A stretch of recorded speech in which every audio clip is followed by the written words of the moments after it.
Bismillahirrahmanirrahim. Assalamualaikum warahmatullahi wabarakatuh. Alhamdulillah wassalatu wassalamu ala Rasulillah wa man wala. Subhanaka la ilma lana illa ma 'allamtana innaka antal alimul hakim. Rabbi shrah lana sudurana wa yassir lana umurana wahlul 'uqdatan min alsinatina yafqahu qawlana. Rabbi zidna 'ilma. Amma ba'du. Alhamdulillah. Apa khabar anak-anak, adik-adik, kakak-kakak dan abang-abang di luar sana? Alhamdulillah kita bertemu sekali lagi dalam siri soal jawab temeh-temeh tentang isu semasa tetapi kita malu nak bertanya. Dan untuk episod kali ini kita akan lihat persoalan-persoalan berkenaan dengan haid. Kita lihat soalan ke-34. Apa yang saya belajar, kaum wanita akan dapat cuti apabila datang haid. Apakah haid itu? Jawapan, nak tahu tentang haid ya. Begini, dalam Quran ada menyebut, A'udzubillahi minasyaitonirrajim. Wa yas'alunaka 'anil mahid qul huwa adza. Maksudnya, dan mereka bertanya kepadamu wahai Muhammad tentang haid. Katakanlah bahawa haid itu adalah kotor. Surah Al-Baqarah ayat 222. Haid adalah satu kejadian fitrah yang Allah jadikan kepada wanita. Setiap wanita yang normal dan sihat pasti didatangi oleh tetamu ini setiap bulan. Kalau umur sepatutnya ada darah haid tetapi tidak ada, maka kenalah semak dan selidik. Sabda Nabi SAW yang bermaksud, sesungguhnya ini haid adalah perkara yang Allah tetapkan ke atas wanita anak Adam. Riwayat Bukhari. Oleh itu, para wanita khususnya remaja tidak perlu berasa panik, keluh kesah dan bimbang jika berhaid. Dari sudut fiqh, darah yang keluar daripada aparat wanita terbahagi kepada 3 jenis, iaitu darah haid, darah nifas dan darah istihadah. Darah haid ialah darah semula jadi yang keluar daripada rahim wanita selepas mencapai umur tertentu. Darah ini keluar bukan disebabkan proses bersalin, iaitu melahirkan anak atau kerana penyakit. Soalan ke-35. Haid adalah satu kejadian yang melibatkan alat sulit wanita. Ia sesuatu yang memalukan apabila dibincangkan. Perlu sangatkah belajar tentang haid? Jawapan, wanita perlu untuk belajar dan bertanya tentang masalah haid. Ada kalangan masyarakat yang masih fobia untuk membicarakan masalah haid atau malu-malu untuk berbincang mengenainya. Menelusuri kehidupan sunnah Nabi SAW bersama para sahabat, persoalan haid sering juga diajukan kepada baginda. Seorang wanita bertanya kepada Nabi SAW cara mandi wajib daripada haid. Nabi SAW menjawab dengan tenang. Wanita itu kurang faham lalu bertanya lagi berulang kali. Akhirnya Sayyidah Aisyah menarik tangannya dan menerangkan caranya. Mafhum hadis riwayat Bukhari. Seorang wanita mengalami masalah kesihatan iaitu darah istihadah. Beliau berjumpa dengan Nabi SAW dan bertanya tentang solatnya. Adakah beliau boleh meninggalkan solatnya? Nabi SAW menjawab, maksudnya tidak. Sesungguhnya ia adalah seumpama peluh. Tetapi tinggalkan solat kadar hari kamu berhaid. Kemudian mandi dan bersolatlah. Riwayat Bukhari. Seorang wanita lain pula bertanya kepada Nabi SAW tentang pakaian yang terkena darah haid. Apakah yang perlu dilakukan? Nabi SAW menjawab, maksudnya apabila terkena darah haid akan pakaian seseorang kamu, maka hendaklah dikikisnya, kemudian dipercikkan dengan air, kemudian bolehlah dia bersolat dengan pakaian tersebut. Riwayat Bukhari. Berdasarkan hadis-hadis tersebut, sesungguhnya haid berkaitan secara langsung dengan ibadat dalam kehidupan seseorang wanita. Persoalan ibadat solat, puasa dan haji bersangkut paut dengan haid. Persoalan iddah wanita juga ada berkaitan dengan haid. Oleh itu amat penting masalah haid dipelajari dengan teliti. Soalan 36. Ketika lahir dan masa kanak-kanak tiada haid, kebiasaannya haid keluar buat pertama kali sekitar umur 9 atau 10 tahun. Kenapa demikian dan apa maknanya? Jawapan, haid kali pertama menandakan anda kini sudah mempunyai tanggungjawab. Anda wajib bersolat, berpuasa dan sebagainya. Anda wajib juga menutup aurat. Kesalahan agama yang dilakukan juga kini dianggap sebagai dosa. Misalnya sebelum ini anda boleh cuai untuk solat, tiada dosa. Kini tidak lagi. ia dianggap dosa. Anda kini bertanggungjawab terhadap diri anda sendiri. Soalan 37. Saya masih belum datang haid. Saya selalu terfikir dan tertanya-tanya, macam mana nak tahu itu darah haid? Macam mana nak bezakan dengan darah yang keluar akibat luka? Jawapan, darah haid ini mempunyai beberapa warna. Mengikut sebahagian pendapat para ulama, antara warna darah haid ialah hitam, merah, kelabu, hijau, kelabu tanah dan kuning. Oleh itu, jika sepanjang tempoh haid, darah yang keluar berwarna hitam, merah, kehijauan, kekuningan dan kelabu, maka ia dianggap darah haid. Adapun jika ia adalah cecair atau lendir berwarna kekuningan atau kelabu selepas tempoh bersuci, maka ia tidak dikira sebagai haid. Ini berdasarkan kalam sahabat Nabi SAW, iaitu Ummu Atiyah, yang bermaksud, kami tidak menganggap cecair yang kekuningan dan kelabu selepas suci sebagai haid. Mafhum athar riwayat Abu Daud dan Bukhari. Tetapi cecair atau lendiran berwarna kekuningan dan kelabu dalam tempoh haid dianggap sebagai darah haid. Sebagai contoh, seorang wanita biasa berhaid selama 6 hari dalam tempoh kitaran haidnya. Jika pada satu masa ada cecair kekuningan keluar ketika hari ketiga haid, maka dia masih dalam haid. Jika cecair kekuningan itu keluar pada hari ke-12, maka ia bukan lagi darah haid. Ini kerana dia telah bersuci sejak hari ke-7 lagi. Sifat darah haid pula berbeza dengan darah biasa. Darah haid keluar dengan lembut dan tidak keluar memancut-mancut atau mengalir secara kuat seperti darah biasa. Darah haid akan mengalir sedikit demi sedikit. Darah haid juga mempunyai bau yang kurang menyenangkan. Soalan ke-38. Selalu ustaz, tuan guru atau penceramah apabila mengajar mengistilahkan haid itu sebagai darah kotor. Adakah wanita yang sedang berhaid itu kotor? Jawapan, darah haid sebenarnya bukan menunjukkan wanita itu berpenyakit. Ia adalah tanda bahawa wanita itu sedang melalui proses normal. Wanita itu juga biasanya subur serta boleh hamil. Darah haid mengalir keluar bersama sel dan tisu. Darah haid dianggap darah kotor kerana ia adalah campuran darah, tisu tertentu dan kuman-kuman. Anggota badan wanita yang berhaid tidak kotor. Peluh mereka juga tidak kotor. Ini berdasarkan sabda Nabi SAW yang bermaksud, sesungguhnya haid kamu tidak ada di tangan kamu. Riwayat Bukhari. Nabi SAW juga minum bersama isterinya Aisyah radhiyallahu anha. Bahkan Nabi minum bekas minuman Aisyah. Namun, mungkin ada tanggapan segelintir manusia yang kurang faham dengan agama lalu menganggap bahawa wanita itu juga kotor dan bernajis. Ish, ini fahaman yang melampau. Tak betul kalau begitu. Soalan ke-39. Berapakah umur wanita berhaid? Maksudnya usia paling muda. Jawapan, tidak terdapat penentuan Quran atau hadis yang menerangkan umur gadis sunti mula berhaid. Oleh itu, hukumnya dikembalikan kepada adat sahaja. Majoriti para ulama berpendapat bahawa umur wanita mula berhaid ialah 9 tahun mengikut kalender Islam, bukan kalender Masihi. 9 tahun di Malaysia bermakna masih belajar dalam darjah 3. Sayyidah Aisyah radhiyallahu anha berkata, yang bermaksud, apabila gadis mencapai umur 9 tahun, maka dia sudah mencapai umur yang layak menjadi wanita. Riwayat Baihaqi.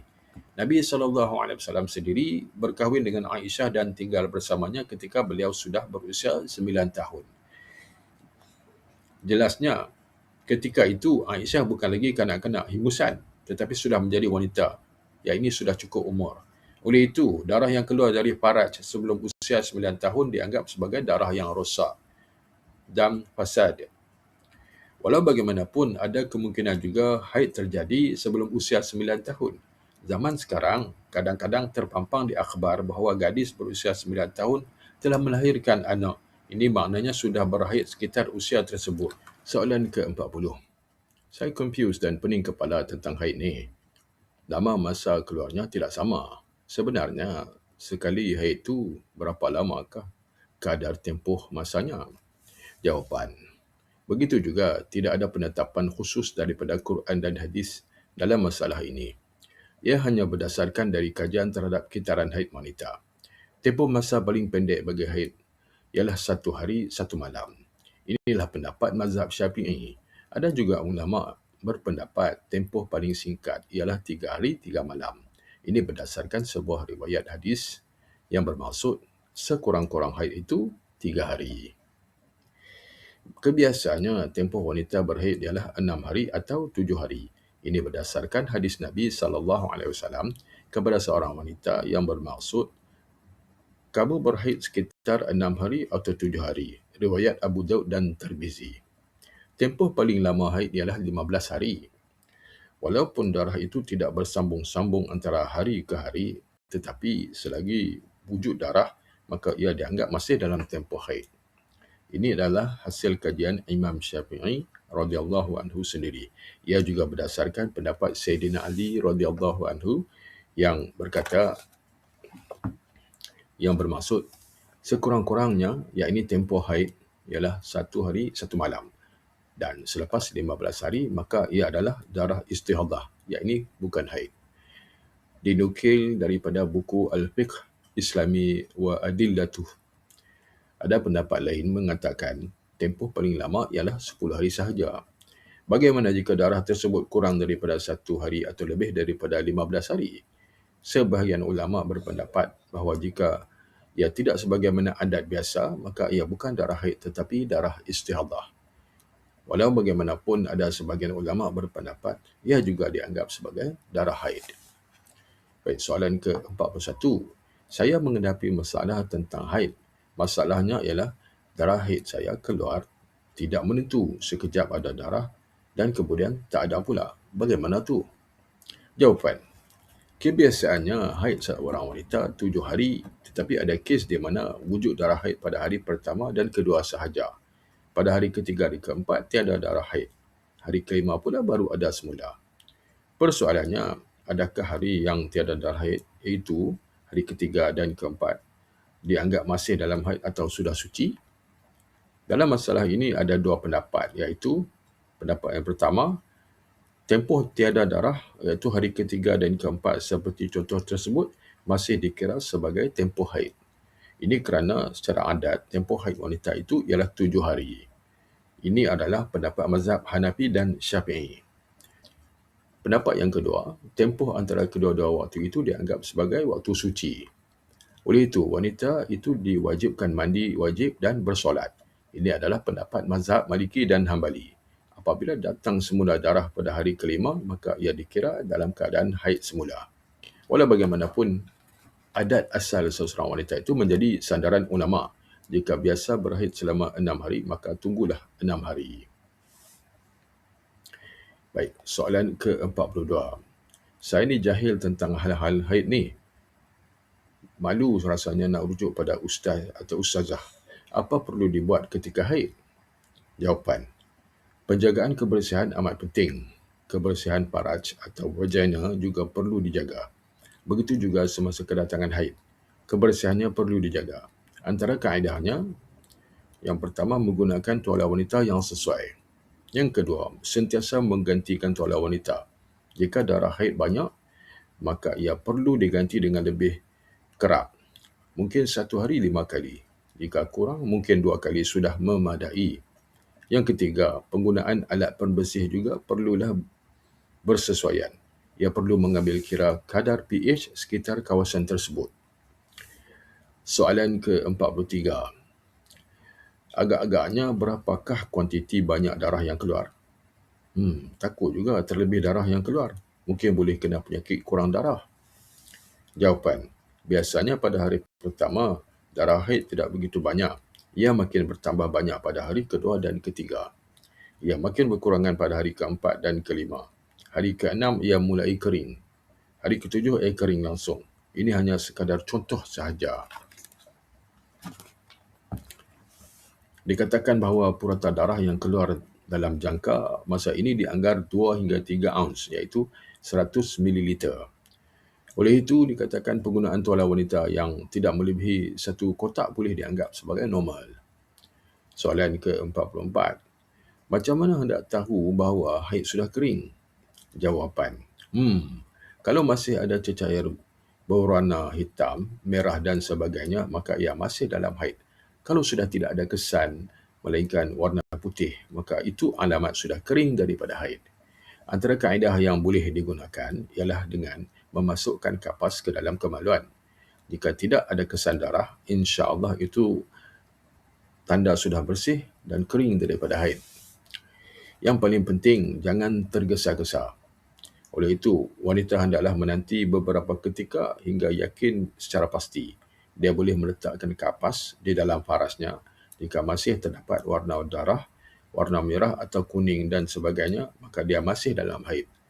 Jika diletakkan kapas dan kapas itu bersih, maka keringlah haidnya. Soalan ke-45.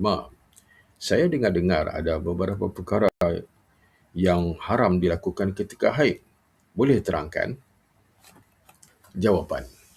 Beberapa perkara haram dilakukan oleh wanita semasa tempoh haid, iaitu yang pertama, mandi wajib. Wanita yang berhaid tidak boleh mandi wajib. Tetapi, mandi yang bukan mandi wajib adalah diharuskan. Jangan dipahami bahawa semasa haid wanita tidak boleh mandi. Salah kalau begitu. Mandi macam biasa, cuma bukan mandi yang mengangkat hadas besar sahaja. Solat. Semua jenis solat sama ada solat fardu, solat sunat, solat hajat, solat jenazah dan sebagainya. Ini berdasarkan sabda Nabi SAW yang bermaksud, tidakkah wanita ketika haid tidak wajib bersolat dan tidak berpuasa? Riwayat Bukhari. Para ulama berkata, sesungguhnya haram juga sujud tilawah dan sujud syukur ketika haid. Jadinya, waktu haid adalah waktu bercuti daripada solat. Yang ketiga, puasa. Puasa juga haram ke atas wanita yang berhaid berdasarkan hadis sebelum ini. Ini termasuk semua jenis puasa seperti puasa wajib, puasa sunat dan sebagainya. Yang keempat, tawaf. Ketika haji atau umrah, tawaf adalah rukun yang wajib dilaksanakan. Walau bagaimanapun, ketika haid, tawaf adalah dilarang.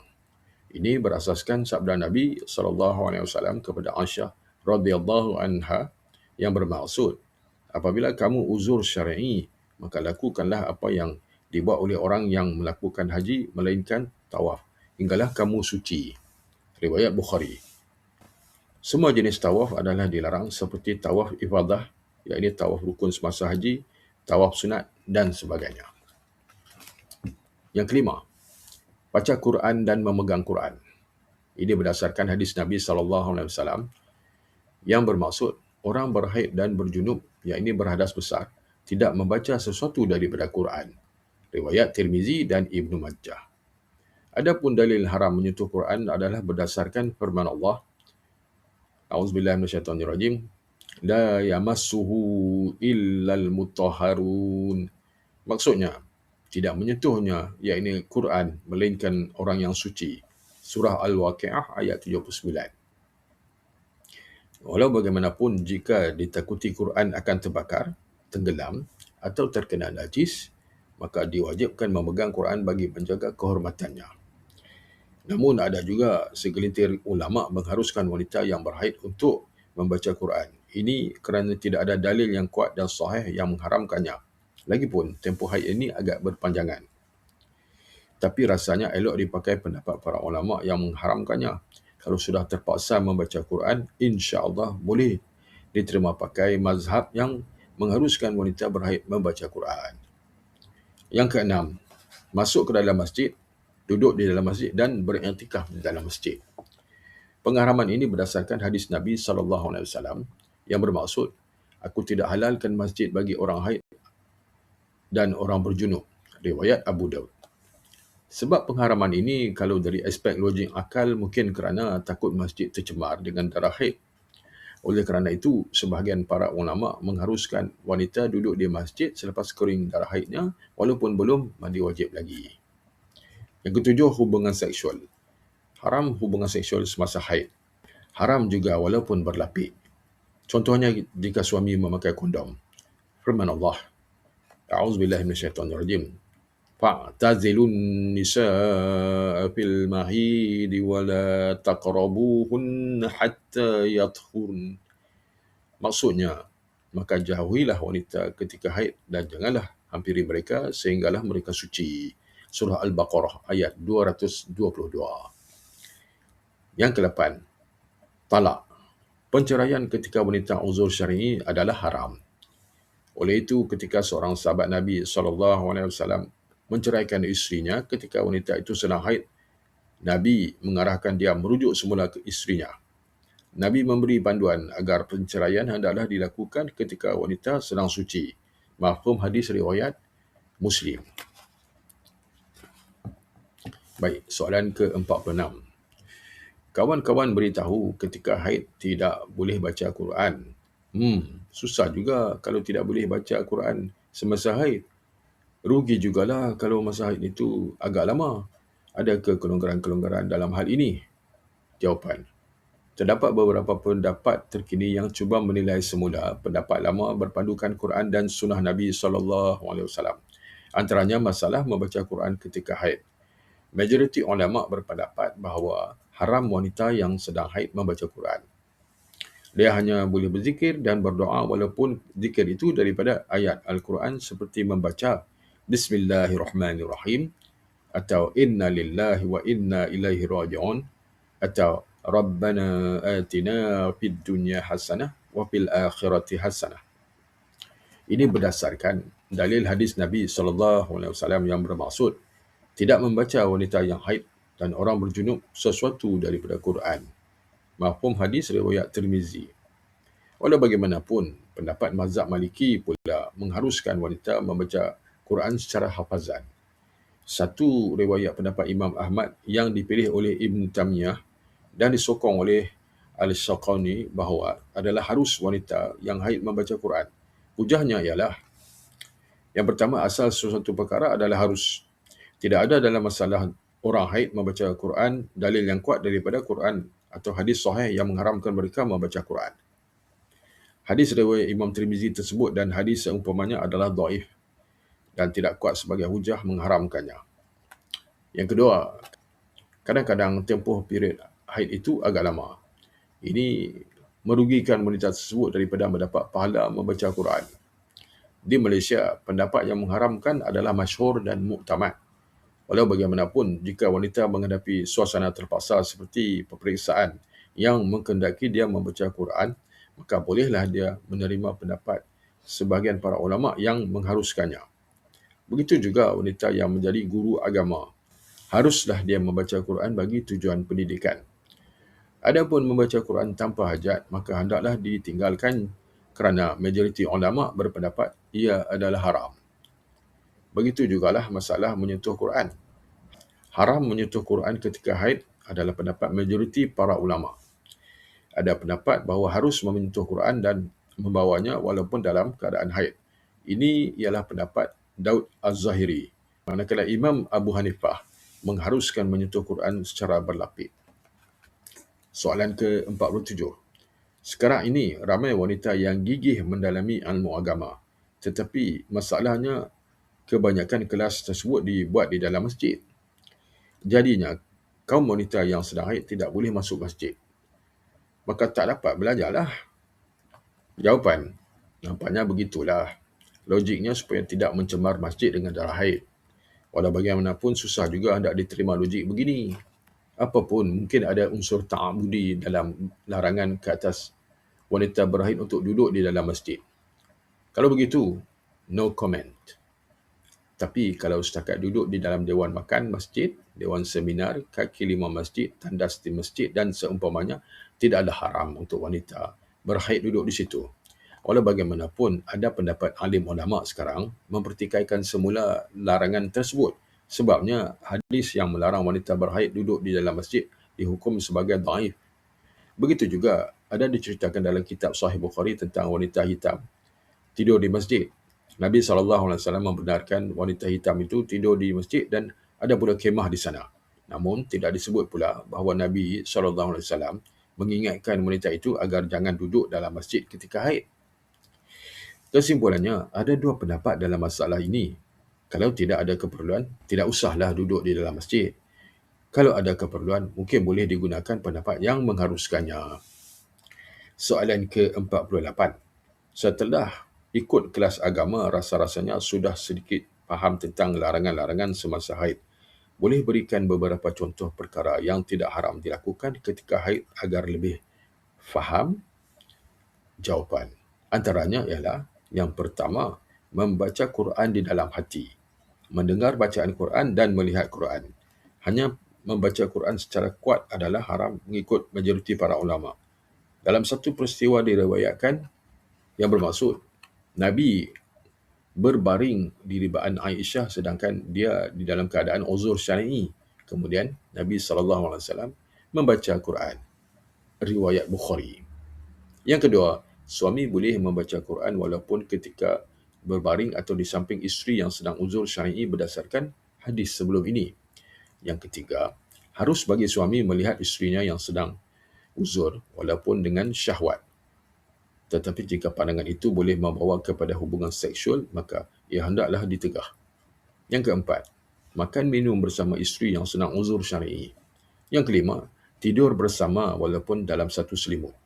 Ummu Salamah berkata, mahfumnya, ketika aku berbaring bersama Nabi SAW dalam selimut, tiba-tiba aku berhaid. Aku keluar secara diam-diam lalu memakai pakaian khas untuk wanita haid. Nabi SAW bertanya kepadaku, adakah aku sedang haid? Lalu aku menjawab, ya benar. Baginda kemudian memanggilku, lalu aku berbaring bersamanya dalam selimut. Mafhum athar riwayat Bukhari. Kisah selingan. Islam adalah sederhana. Orang Yahudi amat tidak suka kepada wanita yang sedang uzur syar'i. Apabila wanita uzur syar'i, mereka akan menjauhi diri mereka dari wanita tersebut. Mereka tidak akan tidur bersama dan makan bersama. Sebaliknya, orang Nasrani pula tiada pantang larang dalam hal ini. Bagi mereka, membujur lalu melintang patah. Mereka akan terus melakukan hubungan seksual walaupun wanita dalam keadaan uzur syar'i. Alangkah indahnya Islam yang sentiasa sederhana dalam semua hal. Yang keenam, akad nikah. Harus bagi pengantin perempuan yang sedang uzur syar'i melangsungkan akad nikah dan perkahwinannya. Tidak ada dalil Quran dan hadis yang melarang perbuatan tersebut. Yang ketujuh, menziarahi orang sakit dan orang sedang nazak nak mati. Ada orang kata bahawa orang perempuan yang uzur syar'i tidak boleh pergi menziarahi orang sedang nazak nak mati. Sebabnya ditakuti malaikat rahmat lari dari tempat itu. Sebenarnya tak ada dalil bagi pendapat itu. Soalan ke-49. Sebelum ini, saya tak jelas bahawa hubungan seks suami dengan isteri yang haid adalah haram. Berat juga tu bagi suami isteri yang sudah biasa bersama. Takkan sikit pun tak boleh? Jawapan. Yang pertama, hubungan seksual ketika haid adalah haram. Hadis Nabi SAW menyebut yang bermaksud siapa yang mendatangi, yakni bersetubuh dengan wanita yang sedang haid atau bersetubuh di dubur wanita atau pergi berjumpa tukang tilik, maka sesungguhnya dia telah kufur dengan apa yang diturunkan kepada Muhammad. Riwayat Al-Tirmizi. Yang kedua, haram itu termasuk juga hubungan kelamin di dubur, iaitu kemaluan sebelah belakang. Walaupun darah haid keluar sebelah kubul, yakni kemaluan sebelah depan, tetapi haram persetubuhan di dubur pada masa tiada haid dan ketika haid. Yang keempat, apabila kering darah haid, adakah diharuskan hubungan kelamin sebelum mandi wajib? Pendapat majoriti ulama adalah haram juga. Oleh itu, keharusan hubungan kelamin dalam waktu ini adalah keringnya darah haid dan bersuci dengan mandi wajib. Ada sebahagian ulama mengharuskan hubungan kelamin apabila keringnya darah dan membasuh faraj. Yang keempat, hubungan mesra ketika haid sekitar pusat dan lutut juga ditegah. Ini berdasarkan hadis Nabi SAW ketika ditanya apakah yang halal bagi seorang suami dengan isterinya ketika haid. Maksudnya benda di atas seluar. Riwayat Tirmizi. Ini bermaksud bahawa ia bukan di antara pusat dan lutut.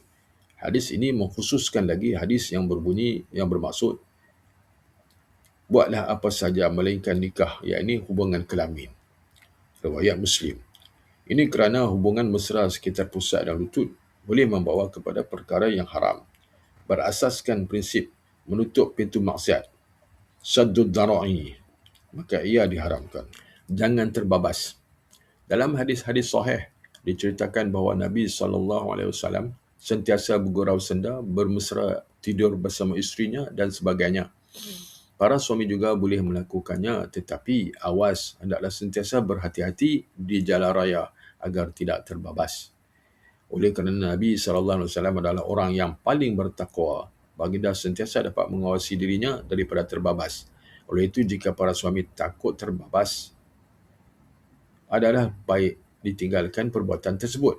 Sehubungan itu, Sayyidah Aisyah radhiyallahu anha berkata, mafhumnya, sesungguhnya Nabi SAW memiliki nafsu syahwatnya. Riwayat Bukhari. Yang kelima, bagaimana jika suami terlalu takut terjatuh ke dalam kancah zina? Alternatifnya, suami hendaklah berusaha meningkatkan iman dengan berpuasa dan menyibukkan diri dengan kerja-kerja berfaedah. Jika tidak mampu, maka suami dibenarkan melakukan onani tetapi dengan menggunakan tangan isteri. Jika tidak mampu juga, maka hubungan seksual dengan isteri semasa haid adalah lebih ringan dosanya berbanding zina. Yang keenam, jika berlaku hubungan kelamin juga semasa isteri uzur syar'i, jelas bahawa ia satu dosa. Cuma, apakah hukumannya? Mazhab Hanafi, Mazhab Maliki dan sebahagian ulama berpendapat bahawa sesiapa yang bersetubuh ketika haid, maka hendaklah dia bertaubat dan beristighfar kepada Allah. Di samping itu, dia juga boleh dikenakan hukuman takzir mengikut budi bicara sang hakim. Cuma rasanya bab hukuman mahkamah ini belum ada dalam peruntukan undang-undang lagi. Ada juga ulama berpendapat bahawa dia hendaklah dikenakan kafar dengan bersedekah sebanyak 1 dinar atau setengah dinar. Ini kerana ada riwayat yang menyebut bermaksud dalam kes suami melakukan hubungan kelamin ketika isterinya haid, maka hendaklah bersedekah 1 dinar atau setengah dinar. Riwayat Abu Daud. Walau bagaimanapun, hadis ini adalah dhaif menurut pendapat Imam Nawawi.